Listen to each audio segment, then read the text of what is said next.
Assalamualaikum and hello everyone. I am Lamia Akhtar. Today I want to share a book review that touched my heart in ways I didn't expect. It's Twisted, The Story of My Marriage by Chetan Bhagat, a semi-autobiographical novel that's humorous, emotional and surprisingly deep. But before divining in, let me begin with something that made me smile the moment I opened the book. On the very first page, the author Chetan Bhagat wrote, "This may be the first time in the history of books, but here goes, dedicated to my in-laws." Which does not mean I am handpacked under her thumb or not man enough. Funny, right? But it says a lot. As a Muslim girl, I found this dedication surprisingly honest and respectful. Because in our culture too, love is never just between two people, it's between two families. Often men hesitate to openly show respect for their in-laws, fearing it might make them look weak. But here, the author starts the story with a soft note to his wife's family, even joking about stereotype. I love that. It sets the tone for a story where love must go beyond the individual involved towards understanding, adjustment, and acceptance on both sides. And Twisted is exactly about that. This is not just a love story, it's a tale of cultures, families, identity, and how far someone can go for love, especially in a country like India, where love doesn't just mean two peoples, it means two families, two states. Oh, yes, there is a movie based on it. You might have seen Arjun Kapoor and Alia Bhatt as Krish and Ananya dancing their way through drama. But trust me, the book has layers the movie could not fully capture. At its heart, this is a love story between Krish, a Punjabi boy from Delhi, and Ananya, a Tamil Brahmin girl from Chennai. They meet in IIM Ahmedabad, fall in love, and decided to marry. But the real challenge is not falling in love, it's convincing their families. As someone from South Asian background, this immediately felt close to home because honestly, love is never just about two people in our culture. It's about families, honor, tradition, and sometimes unnecessary ego. As a Muslim girl, reading this, I had so many moments where I paused and thought, wow, this struggle feels familiar. On page 39, when Ananya said to Krish, "We are there overachieving children and ultimate middle class fantasy kids. Why would they have an issue?" Krish replied, "Because they are parents. From biscuits to bride, if there is anything that children really want, parents have a problem." I think anyone from South Asian children can connect with this line easily that Chris said and understand what actually means. On the page 56, when Chris tells his mom, "Mom, she's a nice girl, she's smart, intelligent, good looking, and she has a good job. Why would she need to trap anyone?" And his mom immediately replies, "They're like North Indian man." They means she indicate Tamilian people. North Indian are fairer and Tamilian have a complex. These are excuses. She didn't approve her because Ananya is not Punjabi one. It reminded me of how often love is rejected not because of character or values, but because of community difference. Later, when Krish's mom says, "You don't know their food, their culture, their language," I couldn't help but feel how fear of the unknown often creates barrier that love alone struggles to break.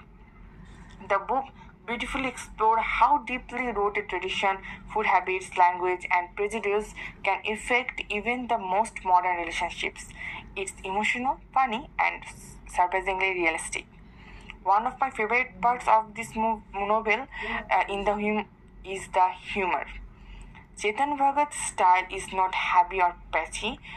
It's like your friend telling you a dramatic love story over tea. The humor, Even during serious moments, Bhagat knows how to make you smile. It wasn't just about romance, it was about understanding and growing. Like when Krish tries to impress Ananya's father by talking about the Carnatic music, or when Ananya sings at a loud, colorful Punjabi wedding and everyone goes speechless. Like cultures are collided in the best way.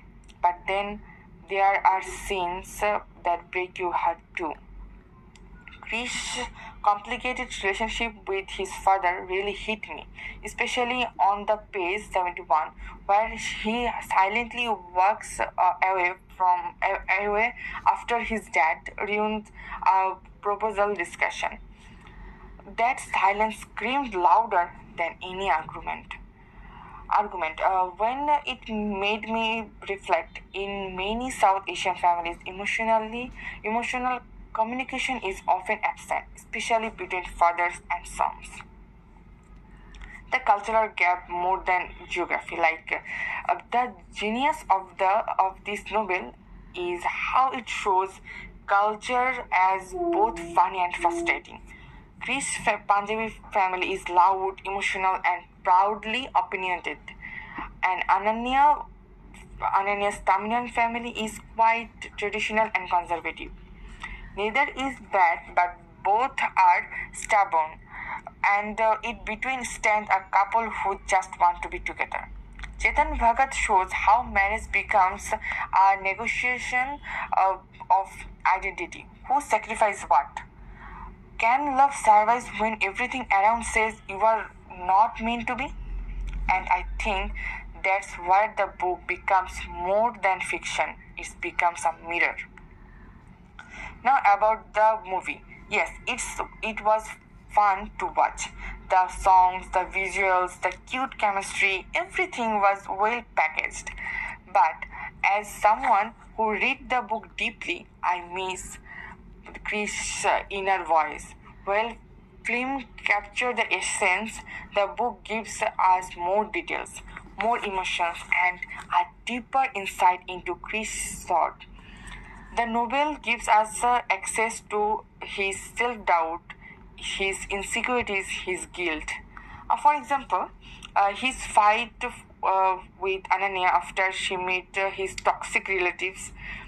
The book lets us sit in Krish's messy emotions. The movie just show the surface.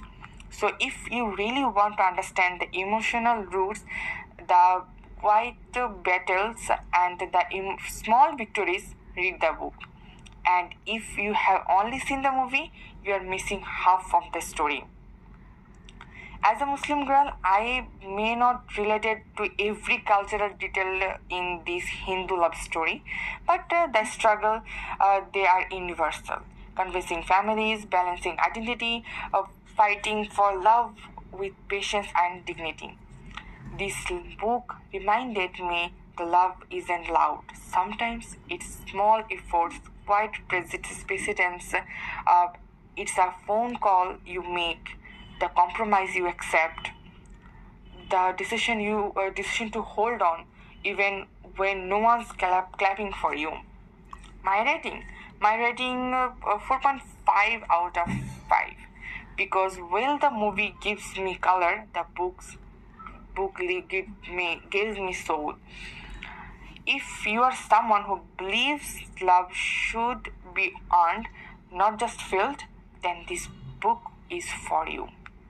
So, have you read the book or watched the movie? Did it make you think about your own life, your own boundaries? Let me know in the comments and discussion. I would love to hear from you. And remember, sometimes crossing two states takes more courage than crossing countries. Thank you for listening. Assalamu alaikum wa rahmatullah.